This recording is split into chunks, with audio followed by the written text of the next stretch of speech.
Hello, everyone, and welcome to the program. I am Imonia Marere. Social scientists hold that the concept of trust is the bedrock of governance. It fosters accountability, transparency, and public confidence in leadership. In Nigeria, however, this trust appears to have been eroded over the decades due to a combination of systemic challenges, which includes corruption, policy inconsistencies, weak institutions, and inadequate service delivery that have left many citizens disillusioned with their leaders at various levels. This diminishing trust is manifested in various ways, such as low voter turnout during elections, increasing civic apathy, and the rise of informal governance systems as citizens seek alternatives to meet their needs. The persistent failures to address key issues such as unemployment, security, healthcare, and education go further to exacerbate skepticism of government policies, programs, and even pronouncements, thus creating a widening gap between government and the governed, between government and the citizens. On the program today, we shall explore the roots of this trust deficit by examining historical, political, and socio-economic factors. We shall also try to spotlight innovative approaches to rebuilding confidence in governance with perspectives from policymakers, academics, and the civil society organizations that are driving grassroots change. Can we rebuild trust and confidence in ourselves, in government, and in the society at large? Once again, can we make trust a norm and not the exception? Can we envision a Nigeria where leadership earns legitimacy through integrity and the people reclaim their role as active partners in governance? These are some of the questions we shall seek answers to on the program today. And of course, I have in the house guest analysts who will be doing justice to this when we return from this break. Stay with us. The Nigeria of our dream, the Nigeria we need, is the united, indissoluble, and cohesive Nigeria which guarantees equity, fairness, justice, and prosperity for its citizens. That is our focus on people, politics, and power. It is fresh, insightful, impactful. It's a must-watch. People, politics, and power on AIT. The Nigeria of our dream, the Nigeria we need, is the united, indissoluble, and cohesive Nigeria which guarantees equity, fairness, justice, and prosperity for its citizens. That is our focus on people, politics, and power. It is fresh, insightful, impactful. It's a must-watch. People, politics, and power on AIT.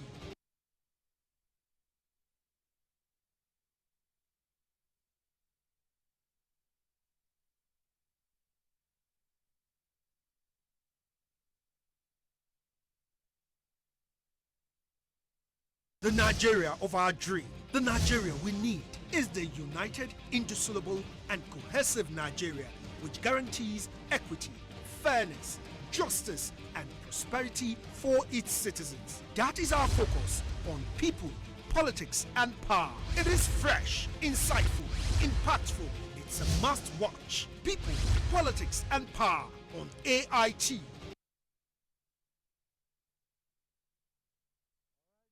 Why is there a diminishing trust in government and in government institutions? What does this do to governance as a people and as a country? These are the issues we'll be looking at today. And at the moment, I'm joined in the studio by Dr. Hussein Abdul. Dr. Abdul is Country Director, CARE International. Thank you so much for joining us. Thank you. Thanks for having me. We're also joined in the studio by Dr. Peter Temitokpe Adeyanju. Dr. Adeyanju is a university teacher and a public policy analyst. Thank you so much. Thank you very much. And we will be joined in a moment by a member of the Nigerian Senate, Senator Musa Maidoki, who is the chairman, Senate Committee on Legislative Compliance. He represents Kebbi South in the Nigerian Senate. But while we wait for Senator Maidoki, let's proceed with our discussion. And let me begin with you, Dr. Adeyanju. What exactly do we mean when we talk about trust? Trust in government. Thank you very much, the moderator, and good afternoon to all Nigerians listening at home. Now, trust, in the first instance, trust simply is a level of confidence, is a level of acceptance of governance. It defines the degree, it also defines the magnitude, it defines the appreciable level of cooperation that exists between government and the citizen or the followers. So when we talk about trust, it's all about acceptability, it's all about confidence building, it's all about building a rapport. So when there is a deficit in these, because if you look at the concept of governance and the citizen, it actually describes the concept of social contract. It's a contract between those who leads and those who follows. So it's obvious if we have assigned you to take responsibility on our behalf in the public space, then you are referred to as the government. So as you govern us, it's on the basis of this contract that establish or build on trust. So you will expect us to accept you. You will accept us to cooperate with you. So that defines the nitty-gritty of trust in governance. It's just holding the confidence and then the leadership we have reposed on you on that basis of acceptance. So you are accepted to take our responsibility on our behalf. So you should keep to that. And that's all about trust and governance. Thank you very much. All right, Dr. Abdul, is trust a given in terms of government-citizens relationship, or is it something that can be built? Is it something that can be worked on? No, trust isn't a given. Trust is a social capital. And as a social capital, it is generated, developed, nurtured, and built. It is a very, to some extent, it doesn't belong to the rational realm. It doesn't belong to the rational realm. It belongs to that realm of social relationship. And it becomes one of the major drivers, and there have been scholarly work around this. One of the most brilliant pieces was written by Fukuyama, what he called trust. And he went into the history of trust and identified trust as a mechanism of relationship around the world, across different centuries and different locations around the world. And he was doing this in relation to the collapse of what he called trust in the American politics. So there is a gradual collapse of trust all over the world, particularly in relations to the state. And I think this is what this conversation will help to unearth. Why are we there? Trust is not a 2 + 2 = 4, or belonging to that rational economic realm. If I spend this, I lose this. It's to some extent deeply rooted in the culture and both communal culture or the political culture of the people. But there are so many things that sustain and drive the political culture. If you don't get it right, you lose trust.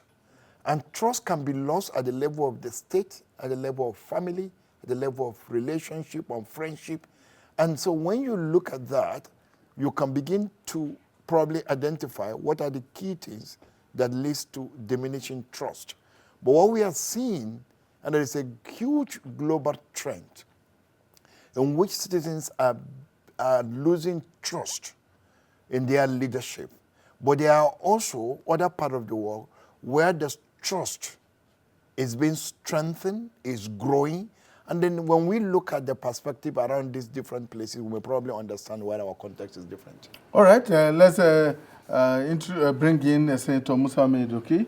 Thank you so much. You are chairman of the Senate Committee on Legislative Compliance, and you represent Kebbi South in the Nigerian Senate. We want to thank you for finding time to come. We have practically had to prize you out of a meeting, a very important meeting in the Senate, to come for this program. Well, first, you are a politician, which makes you a public figure, a public official, elected one for that matter. Dr. Abdul has just spoken about trust being an integral part of politics and all of. For you as a practicing politician, how much faith do you place in trust between you and your constituents? Thank you very much. Good afternoon, viewers. I've listened to Dr. Abdul, and I'm impressed with all the position he has asserted. And that was very important, that the politicians and the academia come together and to formulate policies that will enhance trust and good governance in the country. What we are lacking today is most of us in the politics have now abandoned the academia. Before every policy of government, we first ask the academia, go and research, do a thorough review, both theoretical hypotheses and everything, and then come and brief us.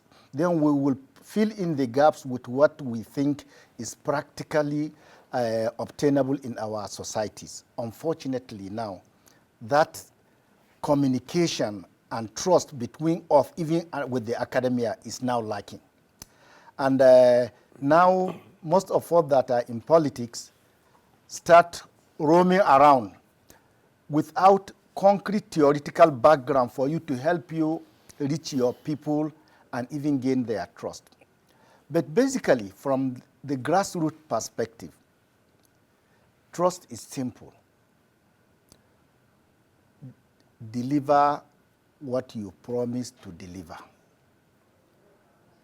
And unfortunately, we make promises of delivering X, A, B, C, and D.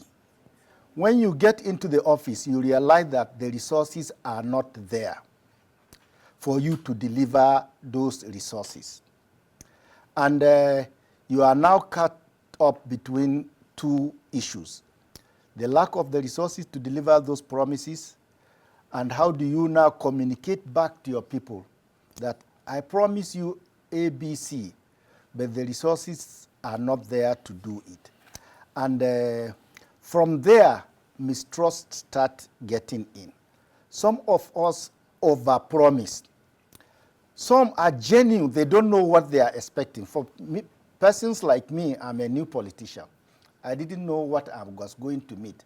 I thought that as soon as I go to the Senate, everything is structured. What is for Kebbi State is here. This is for Kebbi State. And what is for every senator is here. By the time I entered politics, I realized that in the Senate, it is winner takes all. Ranking members, leadership, take whatever they want from the Senate. And the crumbs is now left for us that are new members. We now are turned to beggars.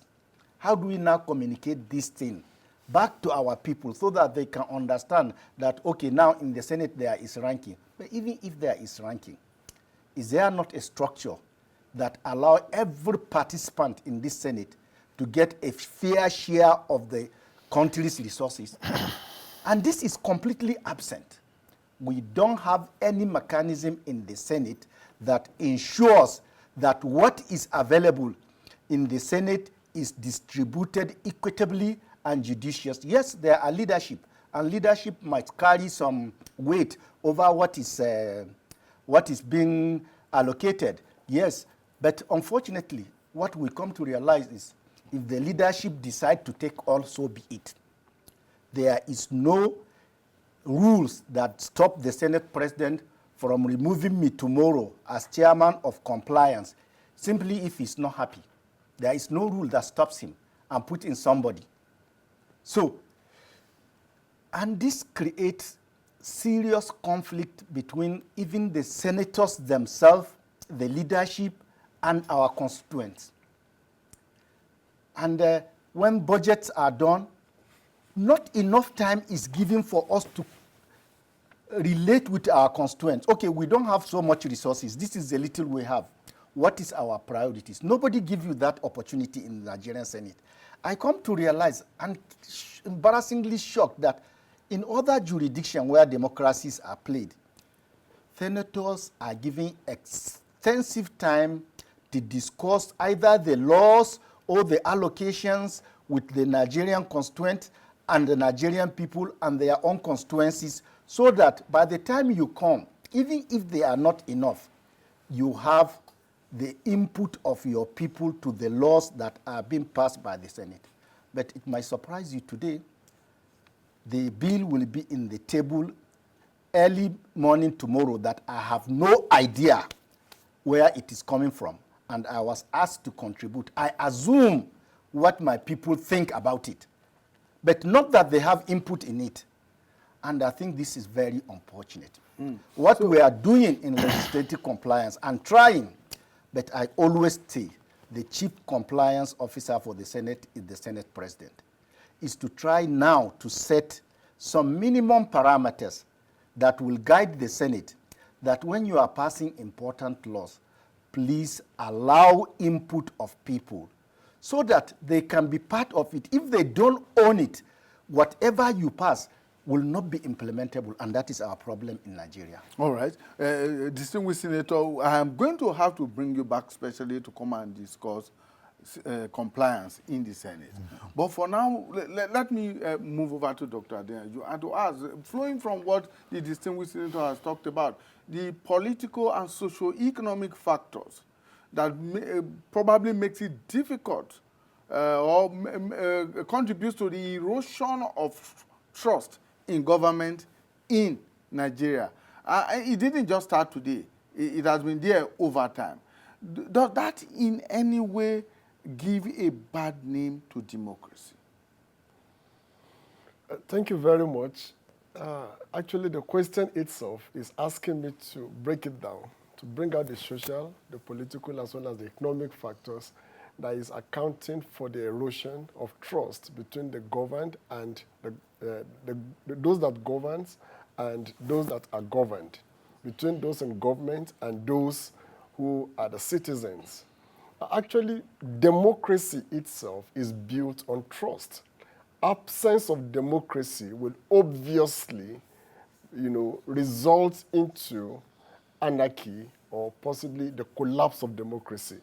So trust is very pivotal, is the fulcrum, is the basic building block for democracy.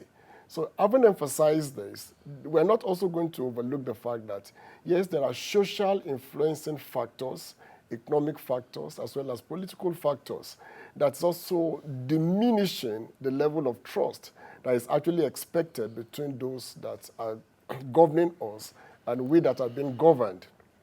Now, if we pick each of those things very briefly, socially, those social factors have to do with our relationship. What type of relationship exists between those that lead, those in governance, and the citizens? Now, you want to appreciate that if we take, of course, it's a global issue. When we talk about trust, the erosion of trust in governance, it's not an issue that is peculiar to Nigeria alone or to Africa alone. And if you look at different governments in different parts of the world, of course, especially in areas where democracy is practiced too, with specific reference to the United States of America, we'll appreciate the fact that even the issue of trust is questioned. And if you look at the sequence of different election processes that have actually taken place before now. But again, the type of relationship that exists, we cannot deny the fact, if we take Nigeria as a case study, It's such that it's more like a money-defined type of relationship.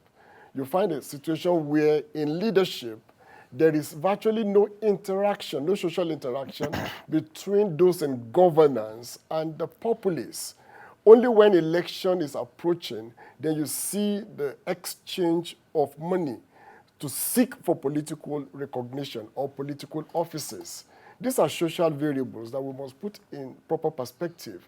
If we must gain the real trust required to build democracy, it mustn't be built on money politics.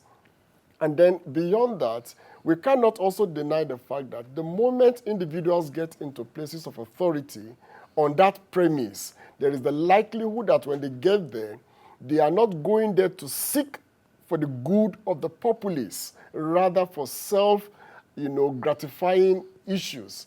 And as such, it will reduce the value or possibly diminish or possibly devalues the economy of the nation, just like we can see today. And you see, there is no how individuals who seek selfish gains at the expense of the populace development at any point will want to build the economy that will benefit the citizen. So again, it will bring about economic devaluings, which will affect including the social relationship. And then the political issues again, just like the senator rightly pointed out, you see, the absence of defined structure is also responsible for the form of distrust that exists in democracy in Africa and in virtually in most parts of the world today. Now, you cannot deny the fact that, okay, if we take a comparative analysis in the US, where there is a structure, you don't in any way esteem your office beyond the existing structure. Unlike in Africa or in Nigeria, for instance, we have a structure, maybe defined theoretically, but not well followed. Of course, we know we have the upper chamber, we have the lower chamber. Just like the senator rightly said, there are no specific rules that senators must observe in order to assure and then guarantee equal distribution of resources between the senators and the constituency, or let's say the federating states or the federating units. Okay? So to me, the social, the economic, and the political variables, actually, they exist, and they are there, and they are not, building the trust required that will build and further strengthen the democracy in Nigeria. In other words, if we continue on those trajectory, on those trends, we are likely not to advance or build a healthy democracy in Nigeria, and by inference, the nation itself, too, will not also grow as it should. Of course, Nigeria in the 21st century is not the same as Nigeria when we had independence. Many things have evolved. So we should also advance as a nation. Let's build social structures that is acceptable, economic variables that is acceptable, and political culture that is acceptable. Thank you very much. All right. Dr. Abdul, he has brought me to the point of building a viable political culture that guarantees trust between government and the governed. I want to bring this down, or drill this down to our current environment. If you look at our current environment today, pronouncements from government are taken with a pinch of salt. Policies and programs of government are taken with a pinch of salt. And I can mention a number of very recent cases. There was the NBS report recently on unemployment or employment ratio in 2024, in the second quarter of 2024. We said that there was an increase of 2.9% points compared to what it was in quarter one of 2024. Now, there was also the issue very recently of the resuscitation of the old Port Harcourt refinery. And there is a lot of controversy over it. Many Nigerians do not believe. What is creating that kind of mistrust or distrust between the citizenry and the policies, programs, and pronouncements of government? Okay, thank you. And this is very interesting. You know, what we're experiencing as a country is a huge disconnect between citizens and the state. And the disconnection has been widening over the years. Of course, starting from our history itself, it's a colonial state that went through a massive resistance.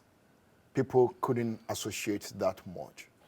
At the point that we are going through a process of harmonizations, we had our own tension and all that. And I don't want to get into deeper part of the history. But there are so many things that had happened since our transition to democracy in the last few years. Politics ordinarily should be a binding factor. But in our context, it has become a major divisive factor. And as a divisive factor, we tried to use everything in our possessions, instrumentalization of everything, including our identity, becomes a major instrument of engagement. And then as the gap widens, and that is what poverty does, as poverty and inequality deepens, people withdraw.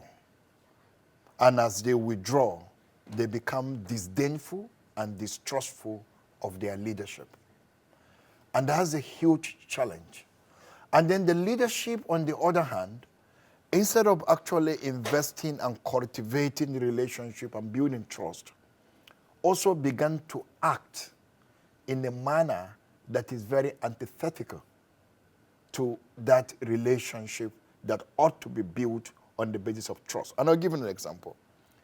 I've been in this studio here on several occasions. I think one of your longest serving discussions here. Resource persons. Yes.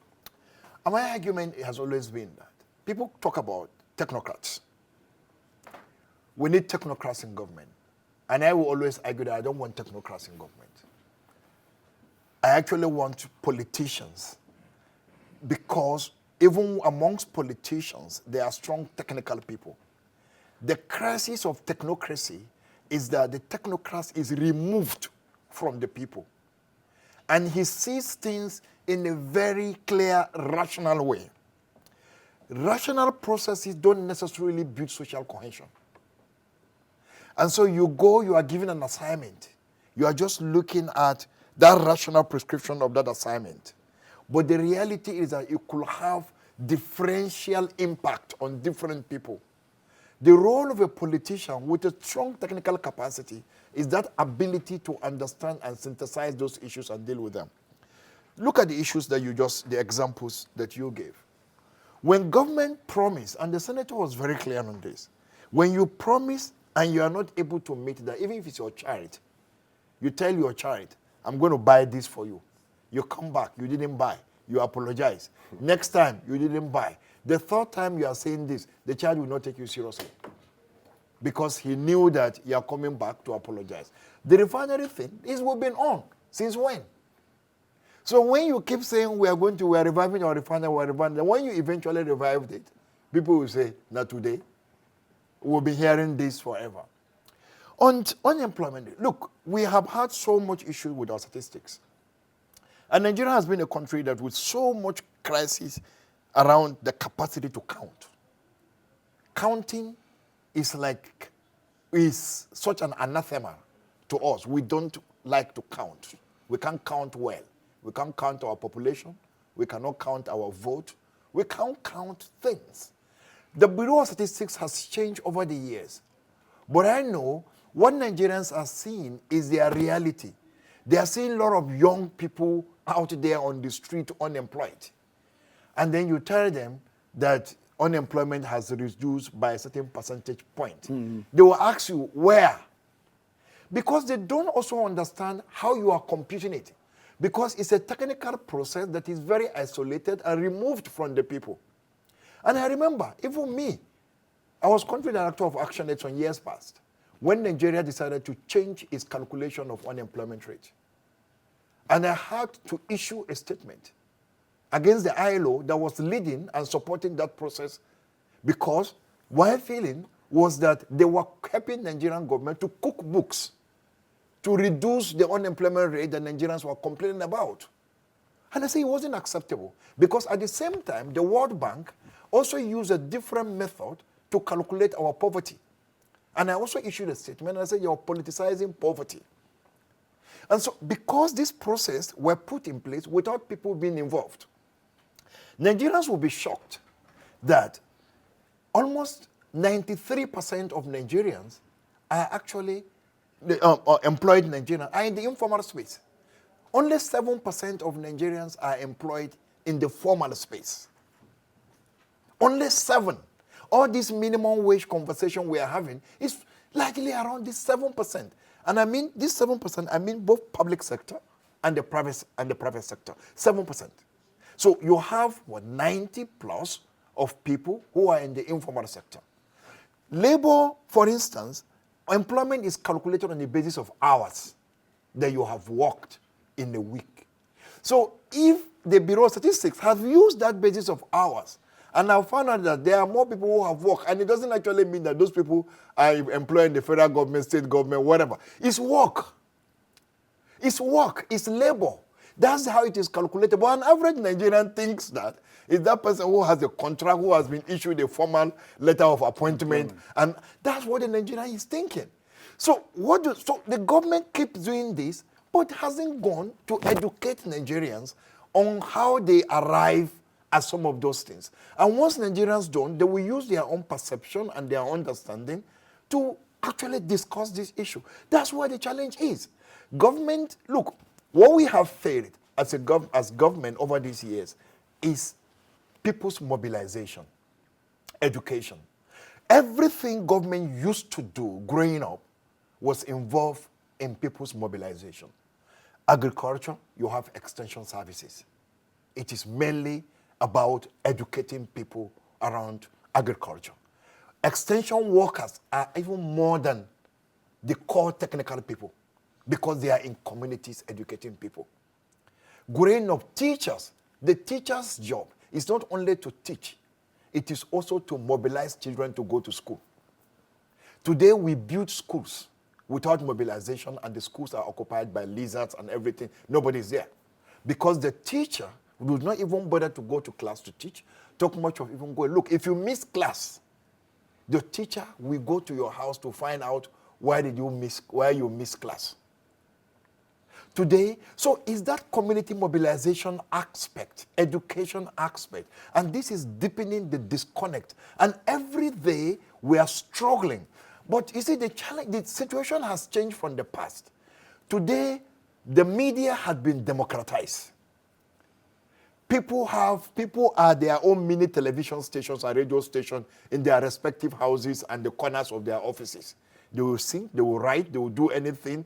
They are blogs, they do different kinds of things and they have different access to media. The kind of information we have today, we don't used to have it. And therefore, government can easily be contradicted. And so the government now go into this hysteria of going into propaganda and responding and doing those things. So it doesn't help. You just have to invest in this. Government have to invest in everything. Look at this tax conversation, which has become a major issue today. And it's basically because you set up a small technical team, you ask them to go and do this thing, they did it for you, then the next moment it is presented as a bill. So you create a problem. But when this technical team were busy doing their work, they will have been doing extensive consultations and conversation. The report will have been subjected to bigger national conversations and discourse. And through that process, you would have actually be able to extract whatever you want to extract to have a bill. You wake up as a president, the day you are being sworn in. You remove subsidy on petroleum product. You just been sworn in. You have not seen the books. Whatever you've had are just rumors. You've not seen the books. You just woke up and you say from this moment, it is hereby removed. And at the end of the day, it wasn't even in this speech. He just got to that level and he said, I have removed it. Offhand. So where is the level of engagement of citizens? When you don't engage citizens, they don't trust you. It's like our homes. When you don't engage your family, you lose trust. All right, distinguished Senator, I know that you have to get back to another meeting. So, but before we let you go, let's drill into some of the issues that I talked about: poor governance and lack of civic engagement. Does it bother you as a politician and as a member of the Nigerian Senate, for instance, that these things are happening in the public space, and we do not, government obviously appear not to have credible answers to some of these issues. Issues, pronouncements and policies and programs of government that ordinarily should get public support and are getting negative response from the Nigerian people simply because, like he said, there isn't enough civic engagement, there is poor governance, and the government institutions are not believable anymore. Thank you very much, sir. First and foremost, thank you for bringing the issue of Port Harcourt refinery to the fore. Why I don't want to comment too much on it, because I worked for NNPC for 32 years, and I might have a biased mind, or it's my constituency. So I might just try to skip this thing, but suffice to say, we've had the complaints of Nigerians. In the next 2-3 weeks, the compliance committee of the Senate are going to the Port Harcourt refinery to find out what the actual state of affairs are, and we will brief Nigeria exactly what we saw without missing word. We will not cover anything. We will go there, we will see what is happening, and we will tell Nigerians. If chance permits, we will go with the press so that they can see things for themselves. That is one. Secondly, it pained me so much that up to now, we have not been able to carry our constituents. When I was a young man, during the times of NPN, the National Party of Nigeria, they will go to the village and find out who is the most credible person in the village. And MPN will go and bring you out, sponsor you, and go to the National Assembly or even to the government house. So that time you had people that are not investors. The community is the one that invested in them. Unfortunately, things have changed considerably today. For instance, when my people came to me, because probably I've stayed with my community all my life, and whisper certain things to me that seems nationalistic and appeal to my ideals, I think it is my turn to pay back to my community. But behold, after we entered, we realized that whatever I was told is something else. My budget was probably 200 million. That was what I thought will take me to the Senate, because I didn't want to go. I was forced by my people. But at the end of the day, I spent over 4 billion. I'm not ashamed to say it, to become a senator. And if I want to serve my people, if I serve the Senate for the next 20 years, having my conscience that I have, there is no way I can raise 4 billion. Even 1 billion. Where? Except I refuse to do the project for which Nigerians have sent me to do. And we have not barely spent 2 years. People are talking about 2027. What have you done with this opportunity that God has given you? Yeah. Presently, I'm not ashamed to say, as things are today, I do not hope to come back to the Senate. Because as the things are being done today, I don't think there is any value for somebody to add. Because whatever is done is not tailored towards what will benefit an ordinary person. Everybody is thinking of 2027 for what? And you will need double what you spent the last time to For return. what? Yeah. God has given you an opportunity. Use it. Leave 2027 to God. Absolutely. One of the governors was telling us last time, when he became governor, he doesn't have 50,000 naira in his account. But by providence of God, he's a governor today. So it can happen. And these are the things that the social media need to enlighten people, that if God wants to intervene, even if you don't have 50,000, you will become a governor. But as long as this is commercialized and every vote is for sale, but mind you, sir, there are poor people in the village that vote because of their conscience. There are professional politicians that are intermediary between you and those people. And that is where the problems lies. Even when you want to take empowerment down to the people, these professionals that are in the intermediary, they will corner almost everything. Because there is no way one person can get to everybody. Yeah. You have to rely on other strata of people. Yeah. And this has confused me completely. How do I really make the type of impact I want for my people? We are basically agrarian society. Yeah. We are being ravaged by insecurity. At one time, sir, I have over 1,000 cows. It came to a point that I don't have one. I had a farm that I can spend 1 year in that farm without coming to the city. Eventually, it became the center of terrorists. And when they left, they burnt everything. So, and what we come to realize, particularly me now, is if the president can just concentrate on giving us security. Forget about the roads. The roads we built, we ran away, we left them. The school we built, we ran away, we left them. So please, concentrate on giving us security. If the president achieved securing this country, and it's not made a business, I think he has done more than whatever, for at least for his first 4 years, he has done more than whatever, to me, my personal opinion, is justifiable for him. All right, distinguished Senator, I know you have to run. Yeah. So also is Dr. Abdul. Both of you will have to run. Yes, so will we take a short break and allow the two of them to let us go to go? But before we go, just your final word here so that I can.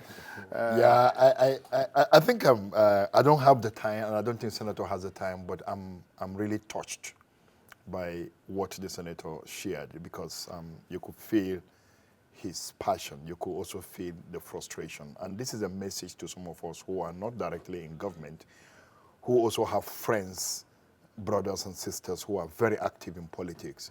We know there are some of them who are honestly frustrated by the realities, and they actually think things can be better.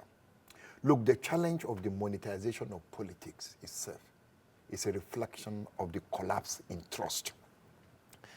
Politics generally has to do with certain element of gratification, but in most cases it's delayed gratification. You expect that when this person wins, he will represent you well. There will be certain infrastructure, certain facilities will come to your place because he's representing you. But because you can't trust that the person will even represent you where he's going to represent him or herself in that place, you want to collect that gratification. You want to collect the gratification ahead of the election, immediate. And the more you collect the gratification immediately, you have also justified the action of the politician, who also feels that I don't owe you anything. We had a deal. I spent my money. You can say what the distinguished senator is talking about, how much it is. So he spent a lot of money. So if he's talking about his concerns, a different person who also has a very transactional approach to politics will be thinking about, how do I recoup that money I spent? So in the process of recouping the money he spent, he loses contact with his constituents, and therefore the trust deficit will begin to deepen. And therefore whatever he says will also not be trusted. And that's the challenge. Look, our society generally is built on trust. Trust is a social glue that holds people together.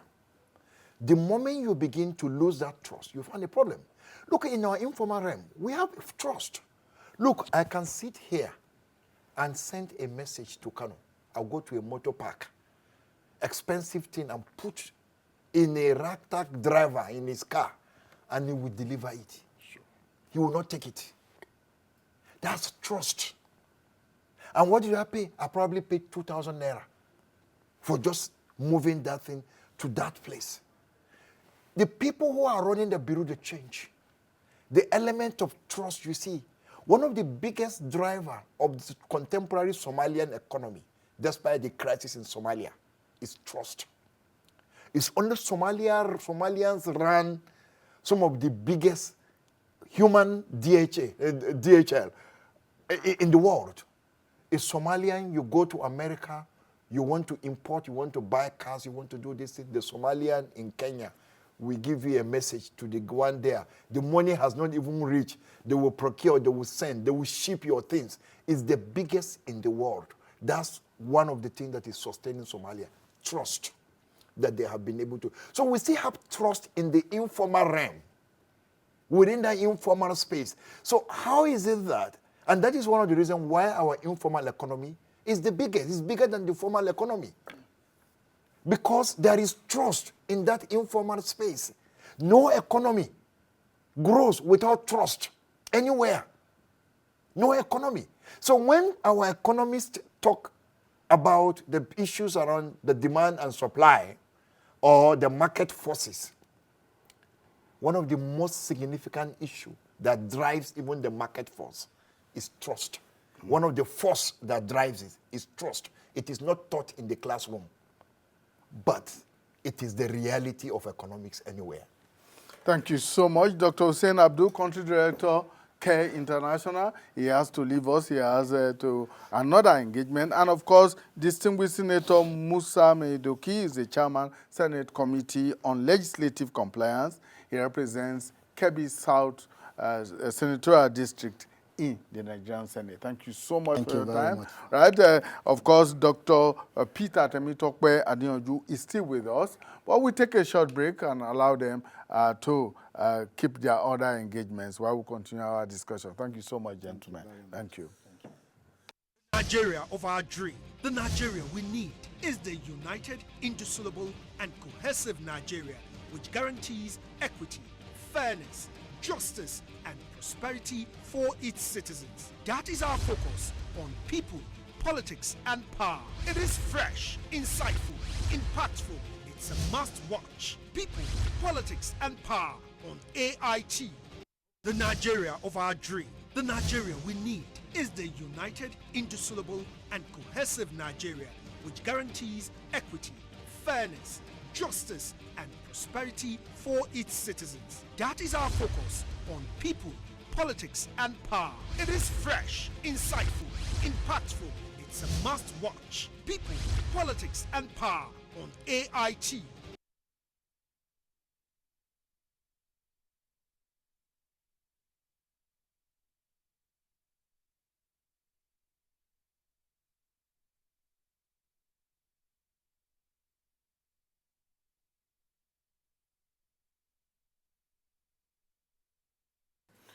Thank you so much for staying with us. Dr. Adinyoju is still very much with me in the house. And of course, we're still looking at the whole quagmire of diminishing trust in government in Nigeria. So much has been said by our other resource persons.